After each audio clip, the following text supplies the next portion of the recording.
네, 안녕하세요. 여러분들의 구독과 좋아요로 이 채널이 유지되고 있습니다. 네, 영상 속도는 1.5배를 추천드리고요. 항상 구독자님, 멤버십 회원님들에게 감사하다고 말씀을 드리면서 자, 이번에 비트코인 관련되어져 있는 내용 좀 설명을 드리려고 하는데요. 최근에 이제 비트코인도 좀 좋은 방향성을 보여주고 있습니다. 4% 넘게 급등이 나왔고, 그 다음에 덩달아 이더리움도 이제 제가 이제 이번에 마지막 매수 기간 이전부터는 또 좋은 수익성을 또 가져가고 있습니다. 이제 제가 녹화 찍고 있는 이 시점에서는 이제 이렇게 약간 주춤을 해주고 있지만 전날 기준점으로도 6% 넘게 또 급등을 보여주기도 했습니다. 그리고 이런 현상을 보여주다 보니까 대부분 민코인 쪽도 이제 건강하게 좀 많이 회복을 보여주고 있는 실정을 볼 수가 있는데요. 그 기반적 요소는 다음과 같습니다. 여전히 나스닥에 있는 지수가 생각보다 잘 버텨주다 보니까 뭐 그런 형태가 전 나왔다라고 보는 입장입니다. 나스닥도 생각보다 괜찮고요. 그 다음에 오히려 이제 국채에 따른 관심도가 좀 더 수그러들었죠. 그랬던 배경은 아마도 이제 중국의 국채 추가 발행하고 3차 경기 부양책까지 발표를 했기 때문에 이 내용을 짧고 굵고 임팩트 있게 설명을 드린다고 하면 야, 이번에 경기 부양이 정말 될 것이다라는 물음표가 남아져 있었는데 외국인하고 기관도 마찬가지로 야, 여기에서 이거 안 되면 추가로 또 해주겠대. 이거 안 되면 또 해주겠대. 라고 해서 무한 자원을 쓰겠다라는 것인가? 라는 생각으로 보시면 될 것 같습니다. 그래서 중국에 따른 생각도 여기서도 볼 수가 있는데요. 이거 돈을 푸는데 경기 부양이 될 때까지 그냥 쭉 계속 살포하겠다. 이렇게 보시면 될 것 같습니다. 그래서 이 형태로 인해서 이 돈의 흐름이 어느 쪽으로 좀 더 유리하게 갈 것 같습니까? 답은 정해져 있죠. 그래서 우상향 패턴에 있는 자산 쪽으로 좀 더 쏠림 현상이 가속화되어 가고 있다고 보시면 될 것 같습니다. 그래서 나스닥이나 그 다음에 우리가 이제 흔히 알고 있는 이제 골드나 골드도 좀 잠깐 주춤을 해주고 있긴 하지만 그래도 우상향 패턴과 그리고 비트코인도 마찬가지로 이제 횡보 구간을 탈피하고 이제 올라가려고 하는 패턴을 보여주고 있다라고 보시면 될 것 같습니다. 그리고 최근에 이제 경기에 따른 금리적 동향도 좀 설명을 드린다고 하면 이제 대부분 금리 사이클 부분이 인하로 대부분 선회를 했습니다. 그래서 5.5에서 5% 했고 우리나라도 어찌 보면 이제 3.75에서 3.25로 제가 이제 말실수를 했네요. 0.25% 인하를 해서 3.5에서 3.25로 낮춰졌죠. 이 유럽도 세 번째 금리 인하를 계속 연달아 가져가고 있습니다. 경기가 상당히 안 좋고 돈이 계속 많이 풀릴 것인데 유럽 쪽도 경기가 안 좋고 앞으로 회복에 따른 미래 가능성을 보았을 때도 물음표가 있다 보니까 점진적으로 돈이 어느 쪽으로 많이 흘러가고 있냐라고 봐야 되는데 이제는 이런 자산운용사 쪽에 돈이 흘러가고 있다라는 것입니다. 최근 동향에도 마찬가지입니다. 돈이 이쪽으로 많이 흘러가고 있다라는 것은 엄밀히 따지면 이제 이런 자산 운용사가 지금 블랙로그 무엇을 많이 밀고 있나요? 당연히 비트코인을 많이 밀고 있다 보니까 비트코인 쪽으로 갈 수밖에 없겠죠. 이렇게 보시면 될 것 같습니다. 그리고 이제 이자를 받던 이런 자금들도 이제 포지션이 향후에 계속해서 이제 좀 낮아질 것 같으니 방향성 잡고 이제 가겠다라는 것이겠죠. 그래서 주요 국가들에 따라 행동은 일치성을 보여주고 있습니다. 그래서 이제 조만간에 돈풀기가 계속 연달아 이게 일시적인 게 아니고 계속 나올 것이기 때문에 시장은 계속 좋아질 수밖에 없을 것이다 라고 볼 수가 있겠고요. 그 다음에 ETF의 시장 성장은 이제 또 한번 보여준다 라고 보시면 될 것 같습니다. 그래서 쭉 올라가고 있는 게 커질 것이다. 그리고 블랙록의 앞으로 ETF의 수익성을 극대화시키려고 하면 블랙록이 갖고 있는 ETF 수수료도 있겠지만 반대로 여기서도 이제 미래 먹거리 부분에 있었을 때도 비트코인 부분을 많이 밀어줄 것으로 보여지기 때문에 이런 점을 볼 때도 마찬가지로 이쪽이 나쁘진 않겠죠. 그래서 아마도 이제 블랙록에 자금이 많이 들어오면 한 번 더 이제 이런 거를 많이 추천을 해줄 것이고 그렇게 되면 연달아서 비트코인도 좋아지는 배경이 나와지다 보니까 조각 맞추기가 좀 이루어지고 있다. 그리고 덩달아 로빈후드 또 이제 비트코인에 연결되어져 있다 보니까 이런 스톡 자산에 있는 최고 경신 부분도 좀 보여줄 수가 있습니다. 그리고 이제 또 마이크로 스트래티지를 빼놓을 수가 없겠죠.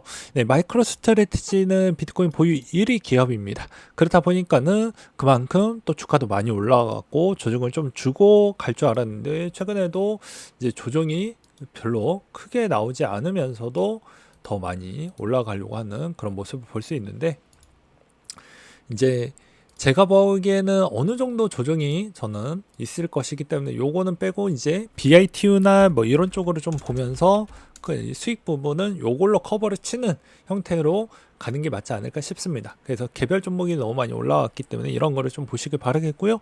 그 다음에 이제 은퇴 계좌 자금에 있는 유입이 폭증을 해주고 있기 때문에 포지션을 명확하게 잡히게 되면 한 번 더 올라갈 수 있다. 그리고 이번에 이제 미니 애플리스 연은 총재도 마찬가지로 금리 인하를 계속해서 할 것이다 라는 이야기인데, 비컷은 아니고 그래도 한다라는 게 이제 이번에 흐름에 있는 패턴이다, 이렇게 보시면 될 것 같습니다. 그래서 이제 이 방향은 바뀌지 않고 내년에도 그냥 이대로만 가준다고 하면 괜찮을 것 같다, 앞으로 더 자산은 더 많이 올라갈 수 있겠거니 라고 보시면 될 것 같습니다. 그래서 제가 투자하고 있는 자산들은 거의 다 좀 많이 수익성이 나와주고 있는 실정입니다. 그리고 이제 통상 요즘 보게 되면 이 표로도 이제 알 수가 있는 게, 대부분 장기 투자 하셨던 분들은 나쁘지 않는데 단기 투자 하셨던 분들이 요즘에 되게 많이 떠나갔습니다. 단기 홀더 분들은 손절을 했고요. 오히려 이제 블랙로우 ETF 쪽에 비트코인 추가가 됐다라는 건 물량 뺏기기가 좀 많이 나와주고 있는 실정이에요. 그래서 제가 누누이 이야기를 했죠. 다 누구나 알고 있는 내용입니다. 이론상 어떻습니까?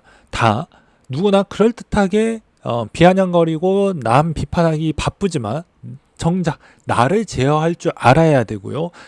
내가 제어할 수 없는 범주라고 치면요, 내 자녀나 내 부인도 내 컨트롤할 수 없는 게 당연한 거라고 저는 생각을 합니다. 하물며 자산이라고 하더라도 제어가 잘 될까요? 안 되겠죠. 마찬가지입니다. 지난 통틀어서 4년 주기마다 항상 좋았던 패턴이 나왔습니다. 그러면 여기에서도 과거에서도 이런 구간대 올라갔던 패턴만 보지 마시고 이렇게 조정됐던 패턴으로만 보시면 됩니다. 근데 대부분 사람들은 어떻게 보면 이거에만 집중하잖아요. 이 올라갔던 패턴에만 집중을 많이 합니다. 그러면 안 된다라는 거예요. 그래서 내 자신을 내가 제어할 줄 알아야 내 자산을 지켜낼 수 있고요. 내 자산이 펌핑되는 과정까지도 볼 수가 있는 겁니다. 근데 그게 습관화가 안 되어져 있기 때문에 여러분들에게 또 한 번 강조를 드리는 부분이 될 것 같고요. 향후에도 이제 비트코인이 여기서 한 번 더 저는 올라갈 수 있는 가능성이 여전히 있을 걸로 보여집니다.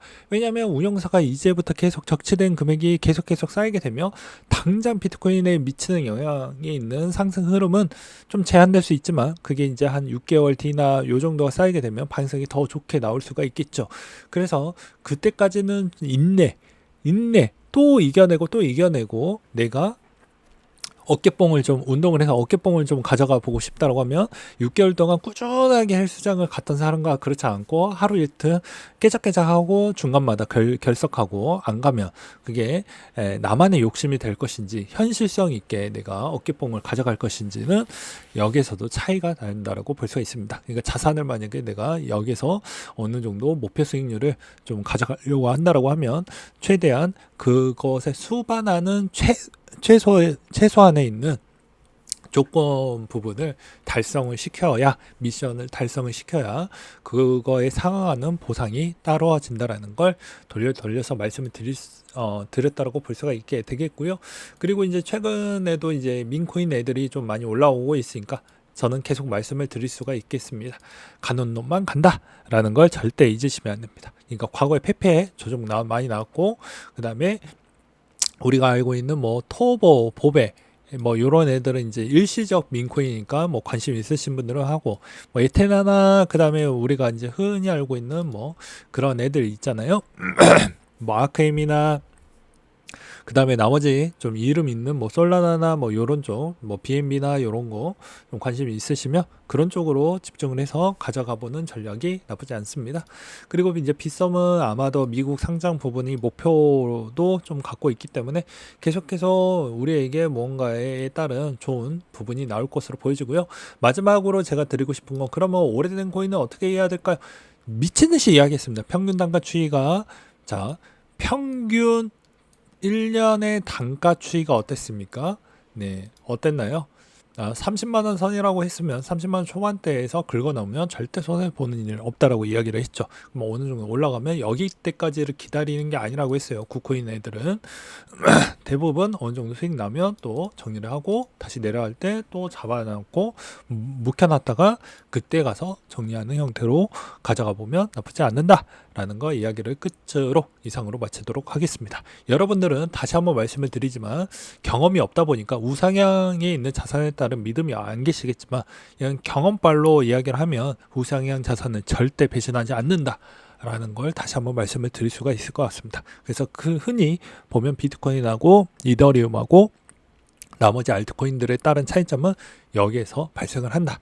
알트코인들은 내가 그 순간을 잘 컨트롤하고 잘 팔 수 있을 만한 자세가 잘 갖춰져 있는 사람이라고 하면 해도 상관이 없겠지만 그렇지 않은 사람들이 많기 때문에 웬만하면 이 두 패턴으로만 가져가셔도 되고 이 순간에서도 내년까지는 저는 장을 좋게 보고 있기 때문에 아무래도 내년부터는 이제 레버리지를 좀 잘 섞으면서 투자를 하시는 걸 적극적으로 추천을 하는 바가 될 것 같습니다.